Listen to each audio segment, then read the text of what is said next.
ఎంతో రుచికరమైన బెండకాయ ఫ్రైని అయితే ఎలా ప్రిపేర్ చేసుకోవాలో అయితే మన వీడియోలో ఇప్పుడు చూసేద్దామండి. సో ఇది పిల్లల లంచ్ బాక్స్లోకి అయితే మంచి రెసిపీ, ఫాస్ట్గా అయితే అయిపోతుంది. పిల్లలు కూడా చాలా ఇష్టంగా తింటారండి. దీన్ని అయితే ఎలా ప్రిపేర్ చేసుకోవాలో చూసేద్దాం. ముందుగా అయితే గ్యాస్ పైన ఒక బాణీ పెట్టుకొని 2 టేబుల్ స్పూన్ వరకు అయితే దానిలో ఆయిల్ వేసుకోవాలి. అదేవిధంగా 1 టేబుల్ స్పూన్ వరకు అయితే పోపు దినుసులు, అదేవిధంగా 2-3 టేబుల్ స్పూన్ వరకు పల్లీలు యాడ్ చేసుకోవాలండి.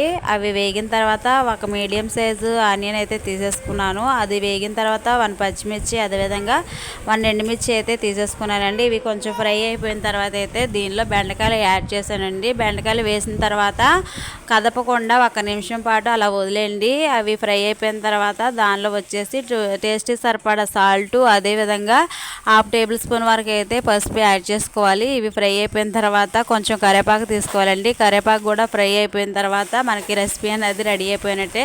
సో ఇదే 1/2 కేజీ వరకు అయితే నేను తీసేసుకున్నానండి. 1/2 కేజీ బెండకాయలలోకి అయితే ఈ క్వాంటిటీ అయితే సరిపోతుంది. సో వీడియో కానీ నచ్చినట్లయితే మీరు కూడా ఒకసారి కంపల్సరీగా ట్రై చేసి కామెంట్స్లో నాకు తెలియజేయండి. నచ్చినట్లయితే లైక్ చేసి, షేర్ చేసి, సబ్స్క్రైబ్ చేయండి. బాయ్.